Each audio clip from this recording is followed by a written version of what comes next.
এখন হুজুরে হুজুরে লাগিয়ে দেওয়ার জন্য রয়ের দালালরা শত শত কোটি টাকা বিতরণ শুরু করে দিয়েছে।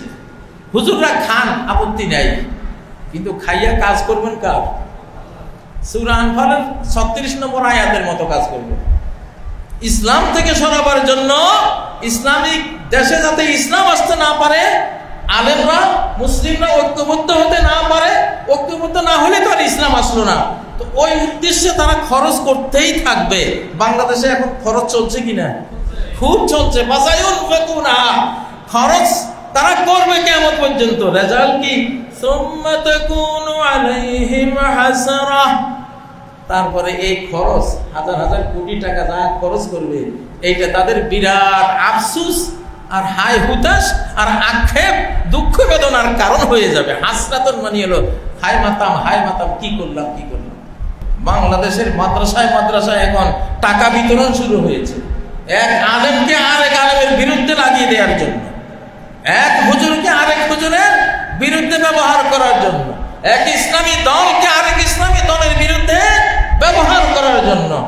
যদি বাংলাদেশের কোন আলেম, কোন ইসলামিক দল ঐক্যবদ্ধ হওয়ার কাজে ব্যাঘাত সৃষ্টি করে, তাহলে তারা এই ইসলামের শত্রু, তারা বাংলাদেশের শত্রু, তারা বাংলা ভাষী এই মানচিত্রের শত্রু। সাম কথা।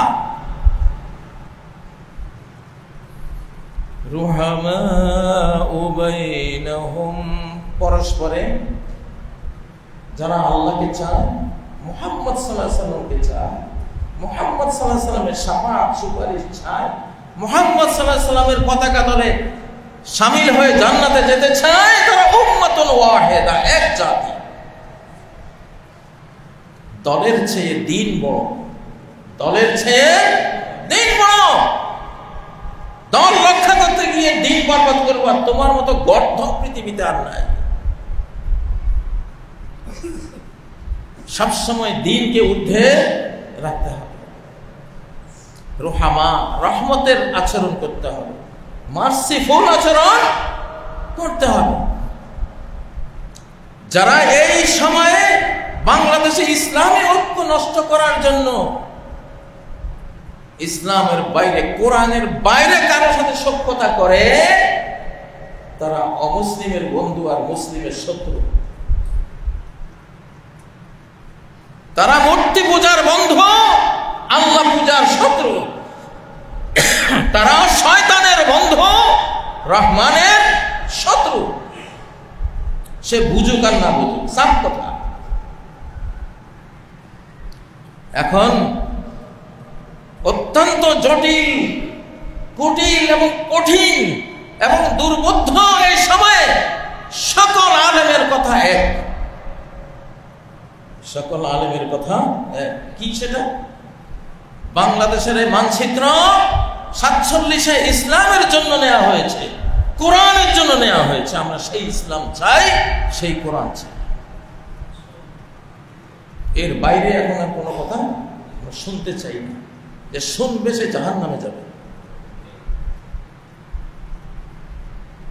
একটা কপিরাইট আছে, মেধা সত্য, কপিরাইট, মেধা সত্য।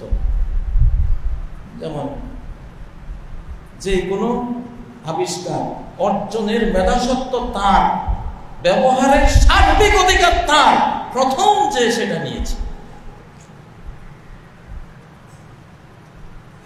এই মানচিত্রের মেধাসত্ব কার? 47-এর যোদ্ধাদের। প্রায় 10 লক্ষ মানুষ জীবন দিয়ে এই মানচিত্র যারা ইসলামের জন্য, কোরআনের জন্য নিয়েছে, তারা এই মানচিত্রের সত্ত্বাধিকার তাদের। তারা কি জন্য নিয়েছিল সেটাই কথা। তারা তখন এটা গণতন্ত্রের জন্য নেয়নি। গণতন্ত্রের বাবা হলো ইসলাম। গণতন্ত্রের চেয়ে সবচেয়ে বড় গণমানুষের ইজ্জত দেয়ার, সম্মান দেয়ার, অধিকার দেয়ার তন্ত্র হলো, মন্ত্র হলো, আখলাক চরিত্র হলো ইসলাম। ইসলামের উপরে কোনো গণতন্ত্র নেই। ইসলামের জন্য এই মানচিত্র নেয়া। অতএব এটা তাদের ওনার, তারা ওনার, তাদের ওনারশিপ, তারা মেধাস্বত্বের অধিকারী। যে যেটা প্রথম আবিষ্কার করে, প্রথম অর্জন করে, এটা চিরকাল কিয়ামত পর্যন্ত তার। আমি আরো বলেছিলাম, কামিল হত্যাকাণ্ডের কপিরাইটের মালিক। হত্যাকাণ্ড কি জিনিস কেউ জানতো না, কাবিল হত্যাকাণ্ড ঘটিয়েছে। নবীজি বলেন সহিহ বুখারী হাদিস, লাম তুকতাল নাফসুন যুলমান, কোন মানুষ মুসলিম হয়ে নিহত হলে ইল্লা আলা কানা ইবনে আদম আল-আউয়াল কিফলুম মিনহা, প্রথম আদম সন্তান যে কাবিল, তার আমলনামায় এর পাপ চলে যাবে। কেন চলে যাবে? কপিরাইটের সূত্রে। কপিরাইট ইসলামে স্বীকৃত, বরং এটা কোরআন থেকে আসছে, ইসলাম থেকে আসছে। সে হত্যাকাণ্ডের কপিরাইটের মালিক, মেধাস্বত্বের মালিক। এই মেধা তার ছিল। অতএব কিয়ামত পর্যন্ত যত কোটি মানুষ নিহত হবে, প্রত্যেক নিহতের পাপের মেইন অংশটা কোথায় যাবে? কাবিলের আমলে যাবে। এটা একটা কায়দায়ে কুল্লিয়া, ইউনিভার্সাল ল। মান সান্না সুন্নাতান হাসানাতান ফিল ইসলাম, মুসলিম হওয়ার পরে একটা সুন্দর কিছু যদি কেউ দিয়ে যায়, সুন্দর কিছু, সুন্দর কোন একটা নবীজির সুন্নত সমাজে ছিল না, দিয়ে গেল।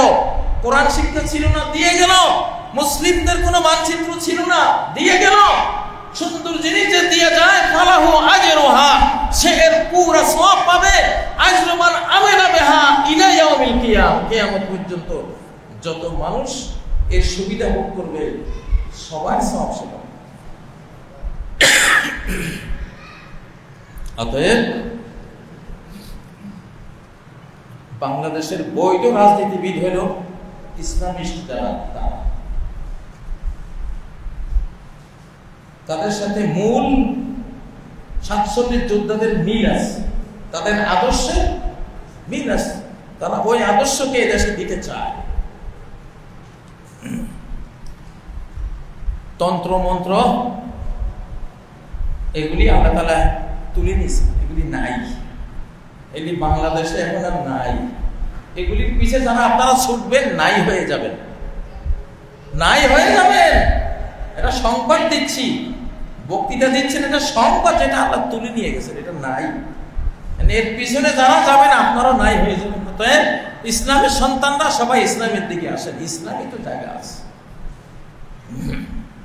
ইসলামই তো জায়গা আছে।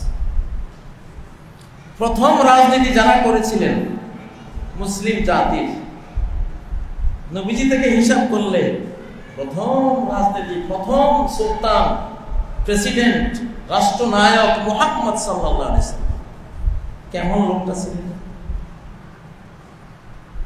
তার আখলাক, তার চরিত্র, তার মহানুভবতা, তার সেবা, তার শিক্ষা, তার ঘরোয়া জীবন, তার বাইরের জীবন, তার অন্তর জীবন, তার কৃষ্টি কালচার, তার আধ্যাত্মিকতা, তার মানবতা, গোটা পৃথিবীর কিয়ামত পর্যন্ত সবার জন্য মডেল নয় কি? তাহলে রাজনীতিবিদ কেমন হতে হবে? যে মুহাম্মদ সাল্লাল্লাহু আলাইহি ওয়াসাল্লাম যেমনটা ছিলেন, তার ফলোয়ার, তার ফলোয়ার হতে হবে। এরপরে আর্ধপৃথিবী ব্যাপী এই মুসলিম সাম্রাজ্যের শাসকটা কেমন ছিলেন? আবু বকর সিদ্দিক, জান্নাতের সুসংবাদ প্রাপ্ত 10 জনের একজন। কেমন লোকটা ছিলেন? আল্লাহু আকবার। সারাদিন কোরআন পড়তেন আর চোখের পানি ঝরাতেন। কি চরিত্রের মানুষ! মাত্র 2.5 বছরে সমস্ত যত আগাছা গজিয়ে উঠেছিল নবীজির মৃত্যুর পরে সব দমন করে ইসলামিক মুসলিম উম্মার ভবিষ্যৎ নির্মাণ করে দিয়ে গেছিলেন মাত্র 2.5 বছর। রোমান সাম্রাজ্যের বিরুদ্ধে যুদ্ধে জয়ী হয়েছেন, পারস্য সাম্রাজ্যের বিরুদ্ধে যুদ্ধ করার পরিস্থিতি তৈরি করে গিয়েছিলেন, ইরাকে ইসলামের ঝান্ডা উড়িয়েছিলেন, সিরিয়ায় ইসলামের ঝান্ডা উড়িয়েছিলেন। 2.5 বছরে এমন কিছু করে গেছেন যেটা ইতিহাসে নজিরবিহীন। তাহলে রাজনীতিবিদ কেমন হতে হবে? জাহান্নামের দুঃসংবাদ প্রাপ্ত না জান্নাতের সুসংবাদ প্রাপ্ত? আমাদের নেতাদের হিসাব করলে কোন কাতারে যায়? আমল, আখলাক, কর্মচরিত্র দেখলে জান্নাতে সুসংবাদ প্রাপ্ত বলা বহুত কঠিন। আল্লাহ জানেন ভালো, কিন্তু বাহ্যিক আমলে, আখলাকে, চরিত্রে, রাষ্ট্র পরিচালনায় কোন আইনে রাষ্ট্র চালাইছে? শয়তানের আইনে। কার আইন? কোরআনের বাইরে সবে তো শয়তানের আইন। শয়তান মানে অভিশপ্ত, তার আইন মানে অভিশপ্ত, তার সিস্টেম মানে অভিশপ্ত, লানতপ্রাপ্ত, মালাউন। ঠিক নয় কি?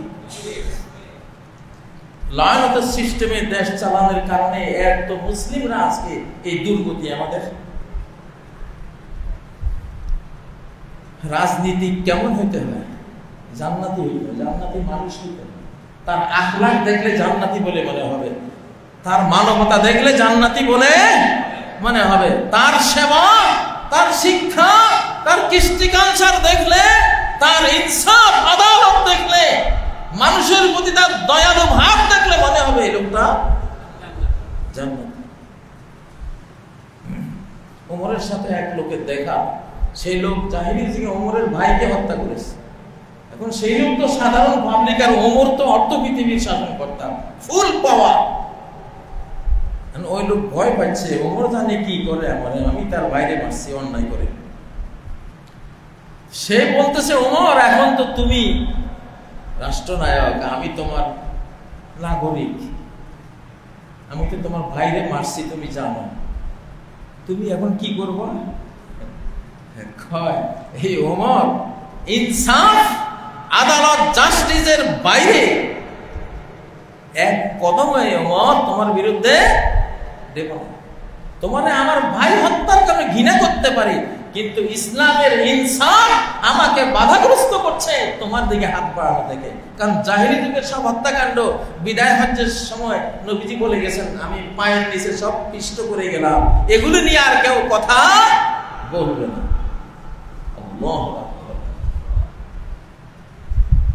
ভাই হত্যা তো দূরে থাকুক, আমরা এক সময়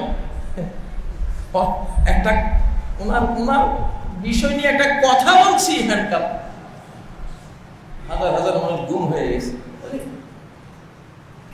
রাজনীতিক এটারে বলে? রাজনৈতিক ওমরকে বলে। আল্লাহু আকবার। যে ওমর এই মিম্বারে বসছিলেন, খুতবা দেবেন, এক নাগরিক, গ্রামীণ নাগরিক বলছে, ওমর যেই কাপড়ের জামার পায়জামা পরে তুমি উঠছো, এই জামা তো, এই কাপড়টা তো সরকারি ছিল, তুমি এক টুকরা পেয়েছো, আমিও এক টুকরা পাইছি, আমার এক টুকরায় তো আমার জামার পায়জামা হয় নাই, তোমার হইল কেমনে? তুমি কি রাষ্ট্রের এক টুকরা কাপড় আত্মসাৎ করেছো?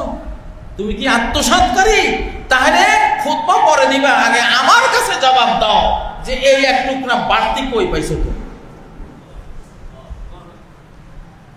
গণতন্ত্রের ফেরিওয়ালারা শুনো, তোমাকে গণতন্ত্র কি?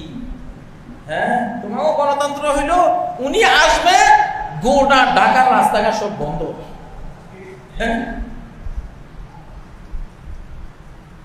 মুখ তো ছুটে, ভাই মুখ ছুটেতে চাই না, দেখছি তো চোখে।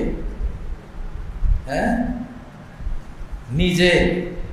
নিজের বাসভবন, নিজের এক একজন আত্মীয় স্বজনের জন্য রাষ্ট্রের লক্ষ লক্ষ কোটি টাকা, একটা হিসাব পেলাম 29 লক্ষ কোটি টাকা ওনারা আত্মসাৎ করে গেছে। 29 লক্ষ কোটি টাকা। আর ওমর জবাবদিহিতা করতে হচ্ছে মিম্বরে দাঁড়াবার আগে। ওনার একটা লুঙ্গি একই কালারের কাপড়ের, প্রত্যেকে পাইলেন।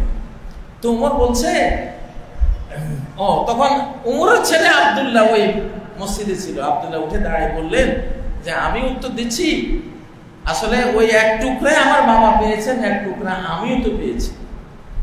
এক টুকরায় না আমার বাবার জামা হয়, ফুল সেট হয়, না আমার হয়, পরে আমারটা আমি আমার বাবাকে দান করে দিয়েছি, খলিফাকে দান করে দিয়েছি। এই খলিফা আমার আসবে এখন ইনশাআল্লাহ। এই খলিফা আমার আসার আলামত আমরা দেখতে পাচ্ছি কিনা? আসবে ইনশাআল্লাহ, শুরু হয়েছে। এটা চাই এবারে রাজনীতিতে, এটা চাই এবারে রাজনীতিতে, এটা চাই। মিষ্টি খেতে খেতে ডায়াবেটিস হয়ে গেছে, এরকম রাজনীতি। যারা তওবা করে পালাও রাজনীতি থেকে,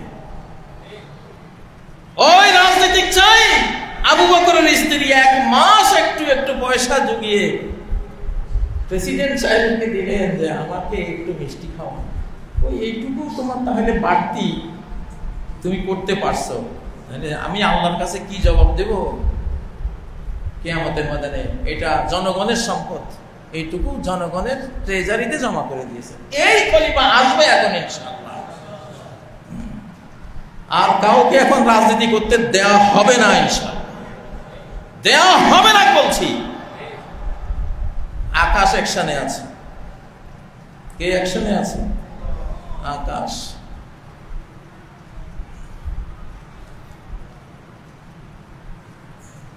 বিশ্ব অর্ধ পৃথিবীর শাসনকর্তা, সেও আশারায় মুবাশশারের একজন, জান্নাতে সুসংবাদ প্রাপ্ত। ওসমানকে আনেন, সেও জান্নাতে সুসংবাদ প্রাপ্ত। হযরত আলীকে আনেন, কি বললেন, উনি তো আহলে বাইতে নবুয়তেরই সদস্য, আল্লাহু আকবার, জান্নাতে সুসংবাদ প্রাপ্ত। এরপরে হযরত হাসান রাদিয়াল্লাহু তাআলা 41 হিজরিতে যিনি খেলাফত ছেড়ে দিয়ে মুআবিয়ার হাতে দিয়েছেন, উনিও জান্নাতের সুসংবাদ প্রাপ্ত। ইসলামের মডেল তো এরা না? তো নবীজি বলছেন এইভাবে 1000 বছর পর্যন্ত যারা রাজনীতি করেছে, এদের মধ্যে বহু খলিফা প্রেসিডেন্ট এমন গেছে টুপি সেলাই করে জীবিকা নির্বাহ করেছে। খলিফা হয়ে গরিবের মতো থেকেছেন। আর ইনসাফের ক্ষেত্রে নিজের ছেলে অন্যায় করলেও 2 টুকরা করে দিয়েছে। আর আমরা আইন করেছি আমার পরিবারের কারো বিরুদ্ধে কোনো শব্দ করা যাবে না, করলে তার এই দেশে থাকার অধিকার নাই। এসব রাজনীতি মুঠা বেঁধে 5ই আগস্ট আল্লাহ তাআলা এগুলি কবর দিয়ে দিয়েছেন। এগুলি নাই, আর এগুলি দিয়ে কেউ বিজয়ী হতে পারবে না ইনশাআল্লাহ। রাজনীতিকরা, তোমাদেরকে রাজনীতি আমরা শেখাবো কোরআন দিয়ে, রাজনীতি আমাদের থেকে শেখো, খোলাফায়ে রাশেদিন থেকে শেখো, নবীজি থেকে শেখো। ইসলামের 1000 বছর, ওই যে সুলতান সুলেমান কেমন লোক ছিল, সর্বশেষ উসমানী সুলতান আব্দুল হামিদ, যে আব্দুল হামিদকে ব্রিটিশরা বলছিল তোমাকে 150 মিলিয়ন মুদ্রা, তবে স্বর্ণ মুদ্রার চেয়েও দামি এগুলি, এইটা দেব, 1 চিলটা জমি ইহুদিদেরকে বরাদ্দ করো ফিলিস্তিনে। রাজা বাদশারা, ইসলামী প্রেসিডেন্টরা কেউই জনগণের পিঠু মানচিত্রে, এই ইসলামের মানচিত্রে ছুরি মারে নাই। আমার পক্ষে সম্ভব না। ওরা বললো তাহলে তোমাকে ক্ষমতা থেকে উৎখাত করবো, তো করো, তাই করেছে। কিন্তু 1 চিলটা জমি নিতে পারে নাই। এগুলিরে বলে মুসলিম জাতির রাজনীতিবিদ। এই বাংলাদেশেও ছিল এক সময়, আলহামদুলিল্লাহ, এই বাংলাদেশেও ছিল। সুলতানদের আমলে এরকম নীতিবান লোকেরা ছিল। শাহজালাল তো রাষ্ট্রনায়ক ছিলেন। এই বাংলাদেশে যদি এইবারে 2024 পরবর্তীতে কেউ সফল হতে চান, শাহজালালকে মডেল হিসাবে নেন, সেই চরিত্রের মানুষ নেন। এটা ওলিয়া উলিয়ার যুগ, আলিম ওলামার যুগ। আলিম ওলামার যুগ শুরু হয়েছে ইনশাআল্লাহ। মুষলধারার বৃষ্টির মতো, জানা যায় না যে প্রথমটা বেশি ভালো না শেষ না। এই উম্মত এরকম যে সাহাবীদের যুগের ইসলাম বেশি পাওয়ারফুল, সৌন্দর্যময় ছিল না শেষ জামানার ইসলাম, বিশ্ব ইসলাম বেশি, তার সাম্রাজ্য, তার স্টাইল, তার ক্যাপাসিটি বেশি সুন্দর হবে। আমি তারতম্য করতে পারছি না, নবীজি নিজে বলছে। আও কাহাদিকাতিন উতইমা মিনহা ফাওজুন আমান ওয়া উতইমা ফাওজ মিনহা ফাওজুন আমান।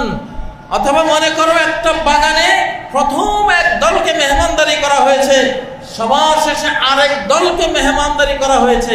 জানা যায় না কোন দলের মেহমানদারি শ্রেষ্ঠ ছিল। এতটা উন্নত, এতটা নয়নাভিরাম, এতটা সৌন্দর্যমণ্ডিত, মনে হয় যেন সমান সমান। তাহলে এই যুগটা সাহাবীদের সমান হয়ে যাবে ইনশাআল্লাহ। কিন্তু নবীজি অন্য একটা কথা বলেছেন, ওয়ালা আল্লাহ আখিরাহা ফাওজান আন ইয়াকুনা আহসানাহা হুসনান ওয়া আরাদাহা আরদান ওয়া আমাকাহা উমকা। আমার কাছে মনে হয় যেন আমার উম্মতের শেষ জামানার বিশ্ব শাসনের সিস্টেমটা, সেই যুগের মুসলমানদের শাসন আহসানাহা হুসনান, বেশি সৌন্দর্যমণ্ডিত হবে, ও আরাদাহা আরদান, বেশি বিস্তীর্ণ হবে, গোটা বিশ্বকে গ্রাস করবে, ও আমাকাহা উমকান, অনেক গভীর ডেপথ অনেক বেশি হবে আমার যুগের চেয়ে। আল্লাহু আকবার। কারণ এই যুগে যে আধুনিক উন্নয়ন ঘটেছে, প্রযুক্তি এসেছে, রোড ঘাট হয়েছে, বিমান, জলে স্থলে অন্তরিক্ষে যেই জোয়ার হয়েছে প্রযুক্তির, এই প্রযুক্তি এখন ইসলামের প্রযুক্তি ইনশাআল্লাহ। যত ফ্লাইওভার তৈরি হয়েছে, যত ওই যে পানির নিচ দিয়া, নদীর নিচ দিয়া টানেল তৈরি হয়েছে, বিশাল বিশাল রোড তৈরি হয়েছে, সেটা এখন ওয়াজ নসিহতের জন্য আমরা ব্যবহার করতেছি। চীনেরা যে বিশাল 52 রাষ্ট্রব্যাপী রোড এবং কিনা ওদের ওদের ওদের ব্যবসা বাণিজ্যের যে 52 রাষ্ট্রকে কেন্দ্র করে তারা যেই এশিয়া মহাদেশকে একসাথ করছে, গাড়িতে এক দেশে উঠলে 52 দেশে চলে যাবেন, এটা ইমাম মাহাদি রোড ইনশাআল্লাহ। এটা আসলে চীনাদের দ্বারা আল্লাহ তাআলা ইমাম মাহাদির রাস্তা বানিয়ে দিয়েছে। কারণ শেষ জামানায় হাদিসগুলিতে আমেরিকার কোনো উল্লেখ নাই, ইউরোপের কোনো উল্লেখ নাই, রাশিয়ার কোনো উল্লেখ নাই। উল্লেখ আছে সেই মিশর থেকে তুরস্ক, তুরস্ক থেকে ইয়ামান, ইয়ামান থেকে সিরিয়া, এই অঞ্চলটাই হলো সমস্ত ঘটনা প্রবাহের কেন্দ্রবিন্দু শেষ জন্য। তাহলে ওই মহাদেশগুলি কই? শেষ জামানায় ইমাম মাহাদির যুগে আর কোনো মহাদেশ, আমেরিকা, ইউরোপ, অস্ট্রেলিয়া, রাশিয়া, চীন, এগুলি কই? এগুলি কোনো উল্লেখ পাই না। এখন উল্লেখ না পাওয়ার কারণটা কি সেটা বলতে চাই না, সেটা বলার দরকার নাই, কিন্তু উল্লেখ নাই, উল্লেখ নাই।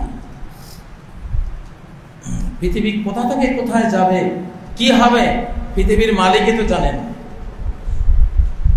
অতএব এখন আর ভয় নাই, ভয় নাই। বাংলাদেশে আলহামদুলিল্লাহ এখন সেপ্টেম্বর মাস, আজকে 26 তারিখ সেপ্টেম্বর, কালকে 27 তারিখ। 27 সেপ্টেম্বর নবীজি 622 খ্রিস্টাব্দে 27 সেপ্টেম্বর নবী সাল্লাল্লাহু আলাইহি সাল্লাম মদিনায় আগমন করেন, মদিনা রাষ্ট্রের পুনরাবর্তন করেন। আর সেই নবীর একজন ওয়ারিস আমি কাজী ইব্রাহিম 27 সেপ্টেম্বর 2021 সাল, এই একই তারিখে আমি যখন বন্দি দশায় পড়েছিলাম, আমিও এই নতুন স্বাধীন বাংলাদেশের পুনরাবর্তন করেছি। স্বাধীন বাংলাদেশ জিন্দাবাদ, প্রথম চিৎকারটা আল্লাহ আমার মুখ দিয়ে দিয়েছিল। এই আওয়াজটা আমার মুখের, চারটিখানি বিষয় না। এই যুগে আল্লাহ তাআলা যাদের কেউ নেই এদেরকে দিয়ে কাজ করবে, যাদের কোনো দল নাই, বল নাই, বাহ্যিক কিছুই নেই, মনে হবে এরা কি আবাবিল টাইপ, এইসব লোক দিয়ে আল্লাহ কাজ করবে। এই স্বাধীনতা 2021 সালের 27 সেপ্টেম্বর আগামীকালকে, এটা আমি ঘোষণা দিয়েছি। আমার সাথে স্বাধীনতা জড়ানো, আমি 36 দিনের হাফেজ, জুলাই 36 আমার সাথে জড়ানো। জুলাই 36 আর আমার হিফজুল কোরআন 36 একটা ইতিহাস। ওটা আমার মুখ দিয়ে আল্লাহ করিয়েছেন, এই মসজিদ থেকে, এই মিম্বর থেকে। ছোট্ট একটা মসজিদ, তেমন কোনো কিছু নাই, আবাবিল টাইপ। এটা কিন্তু এখান থেকে। এই জুলাই স্বাধীনতার প্রথম বন্দী আমি ছিলাম। এই স্বাধীনতার কথা বলার কারণে আমার খেয়াল আছে, জুমার দিন 24 সেপ্টেম্বর স্বাধীনতার খুতবা দিয়ে ওই কর্নারে বেরিয়ে গেছি মসজিদ থেকে। ফোন আসছে যে হুজুর আপনার বিরুদ্ধে মামলা আছে, স্বাধীনতার মামলা। স্বাধীনতা কেন চাইলেন? পুরান একটা মামলা এনে আমার উপরে দিয়েছে। সাম্রাজ্যবাদীরা, আধিপত্যবাদীরা বাংলাদেশকে যারা চোখের মতো শোষণ করেছে, তারা আবার এই দেশে রাজনীতি করবে, আকাশ দেবে না। আমি বলি, আমরা আকাশের ক্ষমতার কথা বলি, নিজের ক্ষমতার কথা বলি না। প্রিয় বন্ধুরা, অতএব এই 24 পরবর্তী বাংলাদেশের রাজনীতি করবে, বারবার বলেছি, 3 যোগ্যতা যাদের আছে। 1, ইসলামিক যারা, আলিম ওলামা যারা, মসজিদের খতিব যারা, ইসলামিক জনতা যারা, ইসলামকে রাষ্ট্রীয় জায়গায় দেখতে চায় যে জনতা, তারা এই দেশে রাজনীতি করবে। ভ্যালিড লাইসেন্স আকাশ থেকে তাদেরকে দেওয়া হয়েছে। 2, যারা বাংলাদেশপন্থী, ভারতপন্থী না, অন্য দেশ বিদেশপন্থী না, এই নির্যাতিত বাংলাদেশ, নিষ্পেষিত বাংলাদেশের প্রতি মায়া আছে যাদের, তারা। 3, বাংলা ভাষাপন্থী, মাতৃভাষাকে যারা মর্যাদা দেবে। ভাষার সাথে গোলামী সম্পর্ক আছে, যে নিজের মায়ের ভাষাকে ত্যাগ করে অন্য দেশের মায়ের ভাষাকে পছন্দ করে, সে অন্য দেশের গোলাম। এই গোলাম দিয়া রাজনীতি হবে না। এখন হয়তো কেউ মনে করতে পারেন আমি এগুলি কতগুলি কথা বলতেছি, কথা না, এগুলি আসমানের ফয়সালা, এলহামি ফয়সালা, এলহামি ভাবে আমরা পেয়েছি এগুলি। আকাশ এটা চায় যে তোমরা আকাশের নিয়মে চলবা, আসমান থেকে নাজিল হওয়া যে সংবিধান কোরআন, সেই নিয়মে চলবা। আর এই বাংলাদেশ 47-এর লাইলাতুল কদর, কদরের রাতে, এই বাংলাদেশের মানচিত্র 47-এ রাতের বেলায় ঘোষণা হয়েছে, দিনের বেলায় হয় নাই, রাতের বেলায় ঘোষণা হয়েছে। সে রাতটা ছিল কদরের রাত, 27 রমজান 47 সাল। আর আমিও রাতের বেলায় ঘোষণা দিয়েছিলাম, রাত 2টা বাজে, যখন বন্দী হওয়ার অবস্থা ছিল, স্বাধীন বাংলাদেশ জিন্দাবাদ।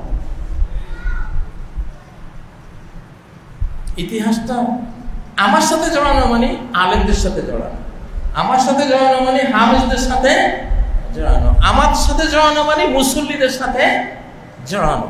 তাহলে আলেম, হাফেজ, মুসল্লির সাথে জড়ানো মানে মুহাম্মদ সাল্লাল্লাহু আলাইহি ওয়াসাল্লামের সাথে জড়ানো। মুহাম্মদ সাল্লাল্লাহু আলাইহি ওয়াসাল্লামের সাথে জড়ানো মানে আল্লাহর সাথে জড়ানো। তাহলে এই স্বাধীনতা আসছে কার কাছ থেকে? সাফ কথা। অনেক কথা শুনি তো রাজনীতির অঙ্গনে, অনেক অস্থিরতা। কোনো অস্থিরতা নাই, রোড ক্লিয়ার, রোড ফুল ক্লিয়ার। যতই আলেমদেরকে মিষ্টি বিতরণ করে, আমরা খাবে, কিন্তু ভোট দেবে ইসলামের পক্ষে ইনশাআল্লাহ। আলেমদেরকে বলছি, ভাই যত পারো খাও, বেঈমানের টাকা খাও, কিন্তু খাইয়া আল্লাহর কাজ করবা, খাইয়া কার কাজ করবা? এখন হুজুরে হুজুরে লাগিয়ে দেওয়ার জন্য রয়ের দালালরা শত শত কোটি টাকা বিতরণ শুরু করে দিয়েছে। হুজুররা খান, আপত্তি নাই, কিন্তু খাইয়া কাজ করবেন কার? সূরা আনফালের 36 নম্বর আয়াতের মতো কাজ করবেন। কোন সূরা? সূরা আনফাল। কত নম্বর আয়াত? 36। কি আছে সেখানে? ইন্নাল্লাযীনা কাফারু, যারা বেঈমান। বেঈমান আমাদের দেশে, এই অঞ্চলে বেঈমানকে জানেন তো? ডানে বামে বেঈমান আছে না? বেঈমানের দেশ আছে না? ওরা কি করে? ইউনফিকুনা আমওয়ালাহুম লিয়াসুদ্দু আন সাবিলিল্লাহ। এরা তাদের সম্পদ উজাড় করে ব্যয় করে। উদ্দেশ্য কি? লিয়াসুদ্দু, যাতে মানুষদেরকে ফিরিয়ে রাখতে পারে, জনগণকে ফিরিয়ে রাখতে পারে আন সাবিলিল্লাহ, আল্লাহর রাস্তা থেকে, অর্থাৎ ইসলাম। হুজুরদেরকে যত টাকা দিচ্ছে গোপনে প্রকাশ্যে, সব হলো ইসলাম থেকে আপনাকে সরাবার জন্য। আপনি যাতে আগামী বাংলাদেশের রাজা হতে না পারেন, প্রেসিডেন্ট হতে না পারেন, আগামী সচিবালয়ের সচিব হতে না পারেন, এই জন্য আপনাকে টাকা দিচ্ছে। ঠিক আছে, টাকা খান, বেঈমানের টাকা আপনার জন্য হালাল, আপনি খান, কিন্তু কাজ করবেন কার? ওয়াদা ছাড়িয়ে ওয়াদাও দেন, কোনো সমস্যা নেই। বেঈমানের আবার কিসের ওয়াদা? কারণ আল্লাহ নিজে বলছেন সূরা আনফাল 36 নম্বর আয়াত, ফাসায়ুনফিকুনাহা, এরা কিয়ামত পর্যন্ত, আগামী দিনেও ভবিষ্যতেও সিন মানে হলো ভবিষ্যৎ, ইন ফিউচার চলবে এই ধারা কিয়ামত পর্যন্ত। বেঈমানরা ইমানদারদেরকে ইসলাম থেকে সরাবার জন্য, ইসলামিক দেশে যাতে ইসলাম আসতে না পারে, আলেমরা মুসলিমরা ঐক্যবদ্ধ হতে না পারে, ঐক্যবদ্ধ না হলে তো আর ইসলাম আসলো না। তো ওই উদ্দেশ্যে তারা খরচ করতেই থাকবে। বাংলাদেশে এখন খরচ চলছে কিনা? খুব চলছে। খরচ তারা করবে কিয়ামত পর্যন্ত। রেজাল্ট কি? সুম্মা তাকুনু আলাইহিম হাসারাহ। তারপরে এই খরচ হাজার হাজার কোটি টাকা যা খরচ করবে, এইটা তাদের বিরাট আফসুস আর হায় হুতাশ আর আক্ষেপ, দুঃখ বেদনার কারণ হয়ে যাবে। হাসরাতুন মানে হলো হায় মাতাম, হায় মাতাম, কি করলাম কি করলাম। বুঝেন না? এখনকার বাংলাদেশে অনেক টাকা খরচ করা হচ্ছে আগামী নির্বাচনে, আলেমরা যাতে ঐক্যবদ্ধ না হয়, আলেমদের পিছনে। আলেমরা খাবে, অসুবিধা নাই, খাইয়া এমন কাজ করবে যে কাজের কারণে ব্যয়কারীরা আফসোস করতে করতে গোরস্থানে যাবে। টাকাও গেল, ক্ষমতাও গেল, বাংলাদেশটাও গেল। আরে ভাই, এটা তো কোরআনের কথা না, আমার বানানোর কথা। আয়াতের নাম্বার তো বললাম, সূরা আনফাল আয়াত নম্বর 36। আগে পরে আরো কিছু আয়াত আছে, খুলি দেখি। একবারে আল্লাহ রেজাল্ট দিয়ে দিয়েছে, সুম্মা তাকুনু আলাইহিম হাসরাতান। এরপরে ওরা জ্বালা পোড়া, মনে জ্বালা পোড়া হবে। 15 বছরে যা করছে সেটার জন্য তো জ্বালা পোড়া আছে, আর এখন যা করতেছে এটার জন্য কি আরেক জ্বালা তাদের জন্য আসবে। এখানে শেষ না, সুম্মা ইউগলাবুন, তারপরে তাদেরকে পরাজিত করা হবে। পরাজয়ের বর্তমান বাংলাদেশে না বলে জয় বাংলা, জয় বাংলা করে দেয়া হবে। এক সময় জয় বাংলার এই শিরকি কালেমা দিয়া আলেম সমাজে মারছো, ইসলামী জনগণকে মারছো। এখন জয় বাংলারে জয় বাংলা করে দিছে। জয়ের উপরে যদি কেউ জয় লাভ করে সেটা তো পরাজয়। ওই জয়, প্রথম জয়ের কি? জয় বাংলার উপরে যদি অন্য একটা কিছু জয় লাভ করে, তাহলে আগেরটার কি হইল? পরাজয় হইল। এই জন্য জয় বাংলার এখন তর্জমা হইল নিপাত।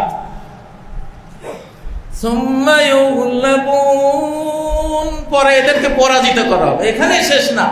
তাহলে যারা ইসলাম থেকে, মুসলিম শাসন থেকে, কোরআন থেকে সরাবার জন্য অর্থ ব্যয় করে যে বেঈমানরা, তাদের কয়টা পরিণতি? 1 নম্বর, আফসোস করবে, সিরিয়াস দুঃখ বেদনা, হা হুতাশ আফসোস করে মরবে।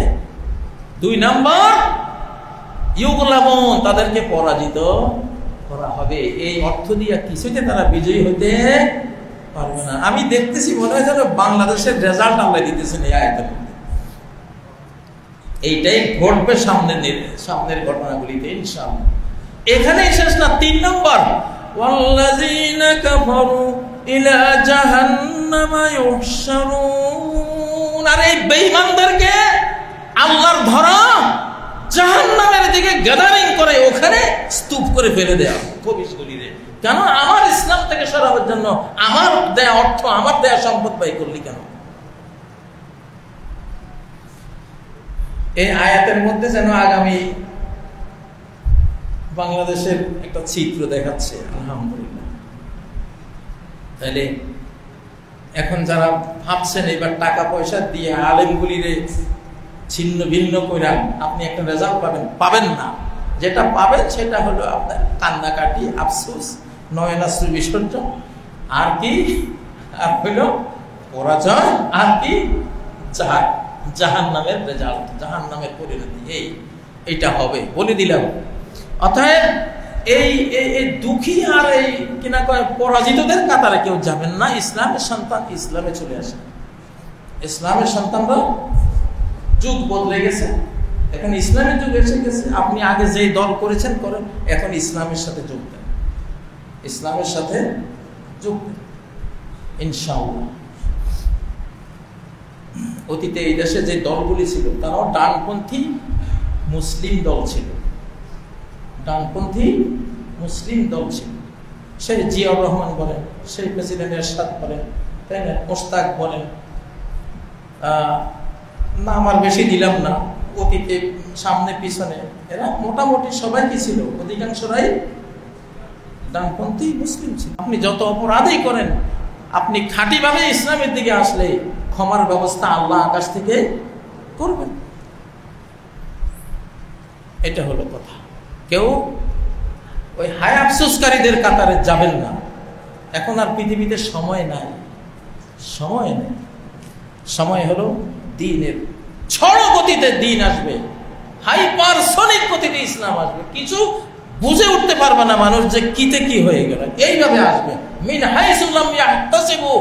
আল্লাহর ধরা, আল্লাহর জয়, আল্লাহর দিক থেকে অ্যাকশনটা সর্বদাই আসে মিন হাইসু লাম ইয়াহতাসিবু। কেউ কল্পনাই করতে পারবে, কেউ কল্পনাই করতে পারবে না যে কিভাবে কি হলো। যাই হোক, রাজনীতির অঙ্গনে অনেক অস্থিরতা, দেশের ভবিষ্যৎ নিয়ে অনেক অস্থিরতার কারণে এই কথাগুলি বললাম। আমাদের আর হেরে যাওয়ার কোনো সম্ভাবনা, কোনো আশঙ্কা কোনো নাই। আমরা জিতে যাবই। রক্ত ঢালতে হলে রক্ত ঢালবো, রক্ত যারা ঢালবো জান্নাতে চলে যাব, যারা থাকবো তারা শাসন করবো ইনশাআল্লাহ। একদল রক্ত দিয়ে জান্নাতে চলে যাব, আর একদল যারা বেঁচে থাকবো দেশ উপমহাদেশ মহাদেশ শাসন করবো ইনশাআল্লাহ। বাঁচলে গাজী, মরলে শহীদ, অথবা বাঁচলে শাসক, মরলে শহীদ। বাঁচলে শাসক, মরলে শহীদ। সাহাবীরা ব্যাখ্যা এটা দিতেন। আচ্ছা, মরলে তো শহীদ হলাম, আর বাঁচলে কি করবো? ওনারা বাঁচলে বিশ্ব শাসন করব। তোদের রক্তের মূল্য আছে না? তোরা যে রক্ত দিয়া দুটো মূল্য পাবি। তোরা পাবি জান্নাত, আমরা পাবো বিশ্ব শাসন ইনশাআল্লাহ। অতএব এটা হলো রেজাল্ট, এটা হলো আগামী বাংলাদেশের রাজনৈতিক ভবিষ্যৎ ইনশাআল্লাহ। কোরআন থেকে বললাম, হাদিস থেকে বললাম, ইতিহাস থেকে বললাম, আল্লাহর পক্ষ থেকে পাওয়া আধ্যাত্মিক বার্তা ইলহাম থেকে বললাম। এর বাইরে যাওয়ার কোনো সুযোগ নাই, যাবে না ইনশাআল্লাহ। কথা ক্লিয়ার। অতএব ইসলামের সন্তানরা ইসলামের দিকে আসে, কোরআনের দিকে আসে। ইসলাম যে কত মহানুভব, ইসলামী যে মানবতা, ইসলামী যে সভ্যতা, ইসলামে যে মানুষের আধ্যাত্মিকতা, ইসলামটাই যে সম্পদ ধনী হওয়ার রাস্তা, ইসলামটাই যে চির সুখী হওয়ার রাস্তা, ইসলামটাই যে চির সম্মানিত হওয়ার রাস্তা, ইসলামটাই যে তোমার দুনিয়া তোমার আখিরাত। এটা তুমি বুঝবা ইনশাআল্লাহ। আসো ইসলামে। আল ইসলাম ইয়াহদিমু মা কানা ক্বাবলা। তুমি যদি খাঁটি অন্তর নিয়ে যে আল্লাহ আমি এখন থেকে ইসলামী আদর্শ কোথায় আছে আমি সেদিকে আছি, আল্লাহ তোমার অতীত সব গুনাহ ক্ষমা করে দেবেন ইনশাআল্লাহ। আর আকাশ থেকে তুমি যখন ক্ষমা পেয়ে যাবা, জমিনেও আর তোমারে কেউ ডিস্টার্ব করবে না। আল্লাহ তাআলা তৌফিক দেন।